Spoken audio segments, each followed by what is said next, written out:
Ladies and gentlemen, there comes a time in our lives when we start asking deeper questions, not just about success, wealth, or achievement, but about love, connection, and divine timing. Today I want to speak to the part of you that yearns, not just for a relationship, but for something real, something divinely orchestrated, a soulmate. But before love shows up at your doorstep, God often gets to work, not on them but on you. There's a difference between being alone and being lonely, and when God is preparing you for your soulmate, one of the first and most important things he does is invite you into a season of solitude. At first it might feel like rejection or abandonment. You might look around and see others pairing off, building families, or experiencing the kind of relationship you've been praying for. But God's silence is not absence. His withholding is not punishment. It's protection. It's preparation. Because solitude is not a sign that you are forgotten. It's a sign that you are being refined. This season of being alone is strategic. It's God's way of removing distractions, separating you from temporary fixes, and creating space for you to rediscover who you are in Him. Sometimes we don't even realize how much of our identity has been wrapped up in relationships, approval, or constant noise. When all of that is stripped away, we're left face to face with the person we often overlook ourselves. It's in the quiet that we begin to hear our own hearts clearly. We start to notice what truly brings us peace, what drains us, and what we've been tolerating out of fear or habit. You start to see the patterns that need to break, the cycles of compromise, of settling, of chasing people who were never meant to stay. In solitude, you begin the process of self-awareness, and self-awareness is the first step towards spiritual maturity. Being alone doesn't mean something is wrong with you. In fact, it might mean that something is finally going right. Because when God is preparing you for your soulmate, He wants you to be whole before you try to become one with someone else. Two halves don't make a whole in God's math. Two wholes grounded in purpose and identity are what create a lasting, life-giving relationship. So if you find yourself in this season, where the silence is loud and the nights are long, don't rush it. Don't try to fill the space just to avoid feeling empty. That space is sacred. It's where God is shaping you into the kind of person you're praying to meet. Think about that for a moment. You're asking for someone who is loyal, emotionally stable, spiritually mature, kind, ambitious, patient, and loving. Are you becoming that person too? Solitude is where you learn to enjoy your own company, where you discover your interests, passions, and purpose apart from someone else. It's where you learn to sit with your emotions instead of running from them. It's where you develop inner strength, because you realize that your peace is not dependent on someone being by your side. It's anchored in something deeper. This season also teaches you to turn inward and upward. You start talking to God more, not just about your desire for a partner, but about your calling, your character, your growth. Your prayers shift from "send me someone" to "make me ready." You stop looking outward for validation, and you start finding your confidence in God's promises and presence. That transformation is powerful, because when the right person does arrive, you won't need them to complete you. You'll want them to complement you. You won't try to force compatibility out of fear of being alone. You'll recognize whether someone is aligned with your destiny or just a detour. And because you've done the work in solitude, you'll know the difference. So embrace the silence. Let God work in the hidden spaces of your life. Don't despise the waiting. Lean into it. Learn from it. Heal in it. There's something beautiful happening beneath the surface. You're not just being prepared to meet someone. You're being prepared to build something meaningful with them. Before God brings the right person into your life, He often calls you into a deep season of healing. It's not the most glamorous part of the journey, but it's one of the most necessary. Because what's broken in you will eventually show up in the way you love someone else. God knows this. That's why He doesn't just answer the prayer for a soulmate with a person. He answers it with a process. And that process almost always begins with healing. It's easy to long for connection, to crave companionship, and to pray for love. But true, lasting love doesn't come from two perfect people meeting. It comes from two healed people choosing to love one another with intention and grace. And healing, real healing, takes time. It takes surrender. It takes the willingness to look at wounds you've buried, to face truths you've avoided, and to let God touch places in your soul you've tried to keep hidden, even from yourself. We often carry silent injuries from our past: childhood neglect, broken relationships, betrayals, rejections, unmet expectations. These things may not leave visible scars, but they leave emotional residue that affects how we love, trust, and relate. If those things are not dealt with, they become filters. They distort our perception of love. You begin expecting abandonment, bracing for betrayal, or sabotaging intimacy before it even has a chance to grow. That's why God brings healing first, because He doesn't want you to drag the baggage of your past into something that's supposed to be new. He doesn't want you to love from a place of fear. He wants you to love from a place of freedom. Freedom to trust again. Freedom to be vulnerable. Freedom to give and receive love without conditions. Healing is not always easy. Sometimes it comes with tears you didn't know you still had. Sometimes it means confronting your own mistakes and taking responsibility for patterns you've repeated. Other times it means forgiving someone who never said sorry, or letting go of someone you thought was your forever, but turned out to be just a lesson. But here's the truth. When God asks you to heal, He's not trying to hurt you. He's trying to prepare you. He's making room. Room in your heart for something healthier. Room in your spirit for peace. Room in your life for someone who isn't coming to complete you, but to walk beside you. Sometimes we think we're ready for love because we're tired of waiting, but God doesn't respond to tiredness. He responds to readiness, and part of being ready is being whole. That doesn't mean being perfect or having everything figured out. It means knowing who you are, owning your story, and having the self-awareness to recognize when something is triggering old wounds and when something is genuinely good for your growth. When you go through the process of healing with God, you begin to see your past differently. What once felt like pain starts to look like preparation. What once felt like failure begins to feel like foundation. You start realizing that even the most painful moments in your life were shaping you, teaching you, refining you. You're not a victim of your story. You're a steward of it. And here's the beautiful part. As you heal, your standards change. You stop chasing people who reflect your past, and you start waiting for someone who reflects your future. You recognize that love shouldn't feel like chaos. It should feel like peace. And because you've made peace with yourself, you're no longer drawn to dysfunction. You're drawn to alignment. Healing also deepens your compassion. When you've walked through your own valleys, you learn how to love someone else with empathy. You're not just looking for someone to meet your needs. You're looking for someone you can love well. And that kind of love doesn't come from an empty cup. It comes from a heart that has been filled by God, by grace, by truth. So if you're in that season right now, where God is bringing old pain to the surface, where you feel like you're being undone, know this. You are not being broken. You are being rebuilt. God is preparing you, not just for a relationship, but for a healthy, holy, and healing life. And that begins by letting Him do the work in you first. One of the clearest signs that God is preparing you for your soulmate is that your standards begin to shift. Not because you've become more demanding, but because you've started to value yourself more deeply. What used to be acceptable no longer feels right. What you used to settle for now feels out of alignment with who you're becoming. This isn't pride, it's growth.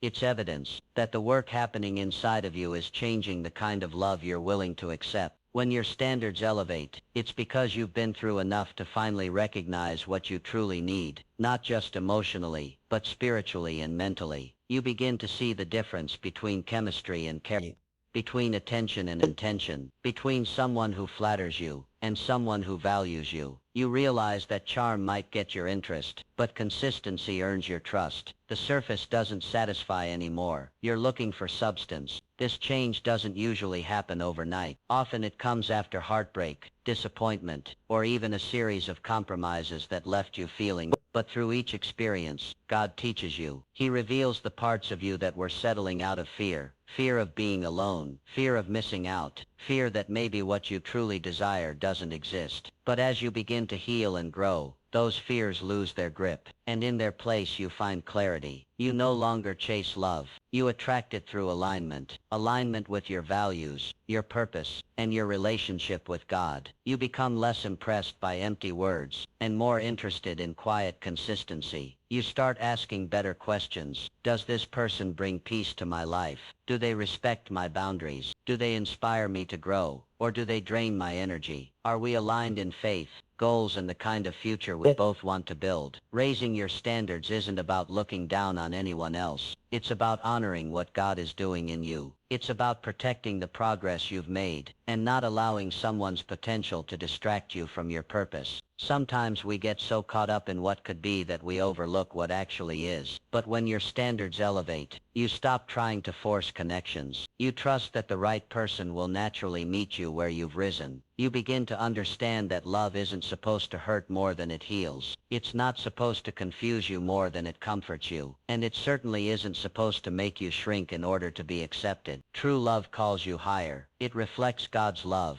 patient, kind, truthful, and enduring. When you're being prepared for your soulmate, that's the kind of love God is getting you ready for. And He'll often test your growth by what you choose to walk away from. It takes courage to elevate your standards, especially in a world that often tells you to settle. You'll have moments where it feels like you're too picky, too patient, too hopeful. But deep down, you'll know you're not asking for too much. You're just not willing to accept too little anymore. And that's a beautiful thing, because God never asks you to lower your standards to receive His blessings. He asks you to trust Him enough to wait for what aligns with His best for you. As your standards rise, your circle might get smaller, your romantic options might narrow, but your peace will grow, your confidence will strengthen, and your vision for love will become clearer. You'll no longer be pulled by urgency, but led by discernment, and that discernment will help you recognize your soulmate, not because they're perfect, but because they feel like peace, because their presence aligns with your purpose, because they meet the standards you've set, not from pride, but from prayer. So if you're in a season where you're letting go of people who no longer match your spirit, don't look back. If you're saying no more than yes, trust that you're making room for God's best. Every no is a step closer to the right yes. Every boundary is a form of protection. Every elevated standard is a reflection of the inner transformation God is doing in you. One of the most overlooked truths when it comes to preparing for your soulmate is that your purpose comes before your partner. Before God brings the right person into your life, He often brings clarity about who you are, why you're here, and what He's called you to do. This isn't a delay, it's divine order, because the right relationship doesn't distract you from your purpose. It partners with it, and to partner with purpose, you must first know what yours is. Before Adam ever met Eve, he was placed in the garden with an assignment to work, to tend, to protect. That was his mission. His identity wasn't formed through relationship. It was formed through purpose. Eve wasn't sent to fill a void. She was sent to multiply the mission. That pattern hasn't changed. God is still more interested in building your life than just filling it with someone. He wants to make sure that when someone walks into your life, you're not waiting to be rescued. You're already walking in your assignment. Too many people wait for a relationship to define their value, to give their life direction. But purpose isn't found in another person. It's found in alignment with the one who created you. And when you walk in your purpose, you stop looking for someone to complete you. You start seeking someone who complements what God is already doing in you. Someone who fits not just your preferences, but your calling. This season of purpose can sometimes feel lonely. While others are pairing off, you're building. While others are distracted, you're focused. But that's not a loss. It's a gift. Because purpose filters. It protects you from relationships that would pull you off course. When you know where you're going, you stop entertaining people who aren't going in the same direction. You're not looking for just anyone. You're waiting for someone who carries vision, values, and the spiritual maturity to walk beside you, not ahead of or behind you. Purpose brings clarity, and clarity brings peace. When you discover your gifts, your voice,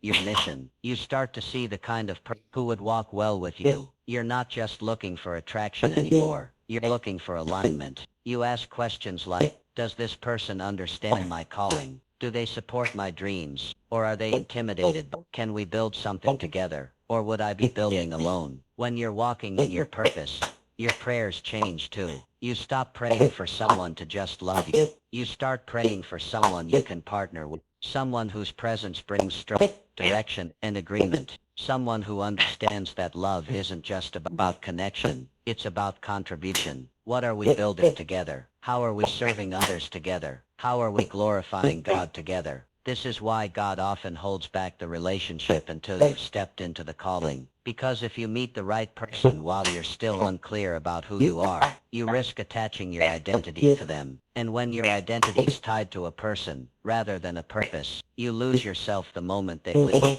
But when your identity is rooted in what God has called you to do, no relationship can shake your foundation. You're not defined by who you're with. You're defined by who you are in Him. Purpose also gives you strength during the into waiting. Instead of just sitting around wondering when your person will show up, you wake up every day with mission and meaning. You start to thrive, not just survive. And that kind of living attracts people who are also grounded, growing, and going somewhere. You become magnetic, not because you're chasing love, but because you're pursuing purpose with passion. So if you feel like God is more focused on your development than your dating life, trust that process. He's not punishing you. He's preparing you. He's aligning your steps so that when you do meet your soulmate, the timing, the purpose, and the spiritual maturity are all in sync. It won't be a relationship that pulls you off track. It will be a partnership that pushes you further into your calling. Your soulmate is not your destination. They're your co-laborer. They're not coming to write your story.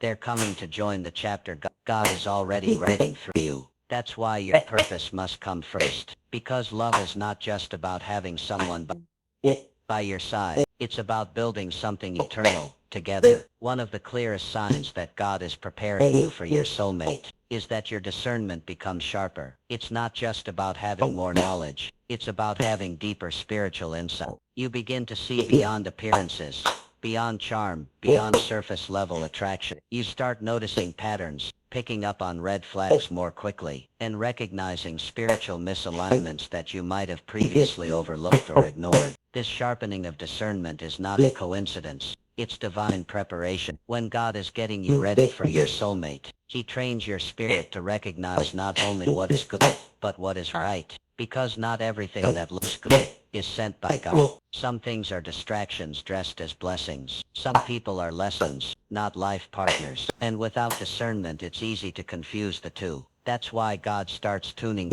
your heart to His voice more clearly. In this season, you begin to feel a stronger sensitivity in your spirit. Where you once tolerated confusion, now you crave clarity. Where you once excused toxic behavior, now you set healthy boundaries. Discernment helps you sense a person's character, motives, and emotional maturity, not based on what they say, but on what their spirit carries. You begin to understand that peace is a fruit of alignment, and when someone disrupts your peace more than they nourish it, they are not your assignment. Discernment also means that you no longer override the red flag. You stop negotiating with your intuition. You stop spiritualizing dysfunction in the hope that love will change someone. You begin to see clearly that someone's potential is not a promise, and you refuse to build your future on a maybe. God sharpens your ability to separate emotional desire from spiritual wisdom, and that wisdom protects you. This doesn't mean you become judgmental or overly critical.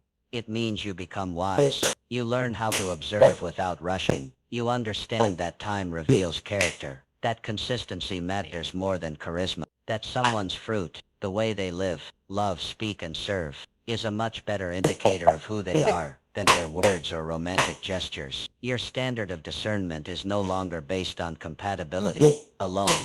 It's rooted in calling, character, and kingdom alignment. And it's not just about recognizing the wrong person. It's about recognizing the right one. Because when your discernment is sharp, you don't overlook the quiet, steady, spiritually mature person just because they don't come with fireworks. You begin to see the beauty in someone who brings peace, who leads with integrity, who listens, who supports, who prays. You're not fooled by flesh anymore. You're drawn to substance. God sharpens your discernment by allowing you to learn from past experiences. Some of your greatest clarity will come from what didn't work. The heartbreak, the confusion, the betrayal, they all taught you something. And now you don't see those moments as failures. You see them as preparation. You carry wisdom now.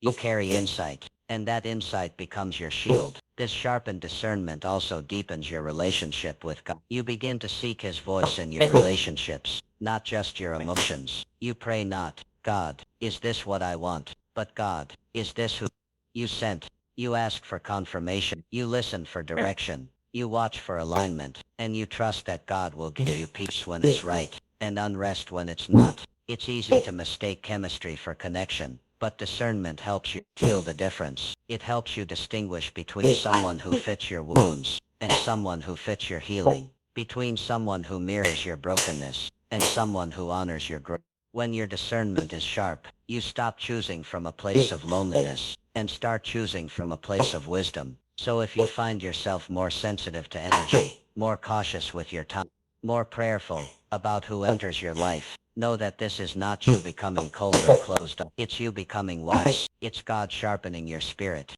So when the one he's sending shows up, you'll recognize them, not because they'll be perfect, but because their presence will align with the peace God has planted within you. One of the most misunderstood, but powerful signs that God is preparing you for your soulmate is that there are delays. Divine delays. They can feel frustrating, even painful at times. You may find yourself wondering why it's taking so long, especially when it seems like everyone around you is finding love, getting married, or moving forward in relationships. But what feels like delay is often God's strategic timing. He is not ignoring your prayers. He's answering them in a way that protects you, prepares you, and positions you for something far greater than you could create on your own. We live in a culture obsessed with instant gratification. We want quick answers, fast results, and on-demand breakthroughs. But love, real, God-ordained love, is not microwaved. It's cultivated. And anything worth having, especially something as sacred as a life partnership, takes time. You may feel like you're behind, like you missed your window, or like God forgot you, but he didn't. He's doing what only he can do behind the scenes, aligning hearts, building character, maturing your faith, and orchestrating divine intersections. Divine delays are not punishment, they're preparation. God delays certain things in your life, not because he's withholding blessings, but because he's building you into someone who can carry them.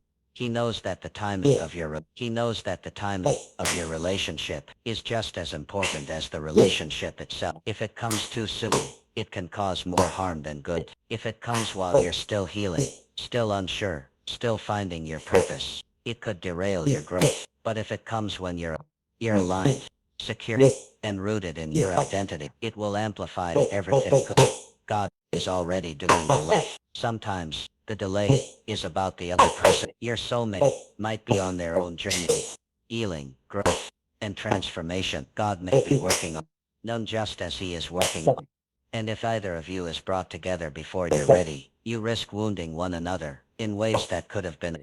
So God waits, not because he's distant, but because he cares. He's writing a story that doesn't just lead to love. It leads to lasting love, purposeful love, love that reflects his heart. There's also something sacred about what God does in that space of longing and trusting. He deepens your dependence on him. He teaches you that love isn't an idol to chase, but a gift to receive. He uses the delay to refine your faith, to strip away impatience, insecurity, and doubt, to teach you to worship while you wait, to praise even when the answer is not yet. And in that space, you begin to grow in strength, in wisdom, and in peace. If God answered every prayer instantly, you would miss the most important part, the becoming. Because the way isn't just about the destination, it's about who you become on the way there. You become someone who can love without fear, someone who can recognize what's real, someone who no longer settles for good and muff but waits for God's best, not out of pride,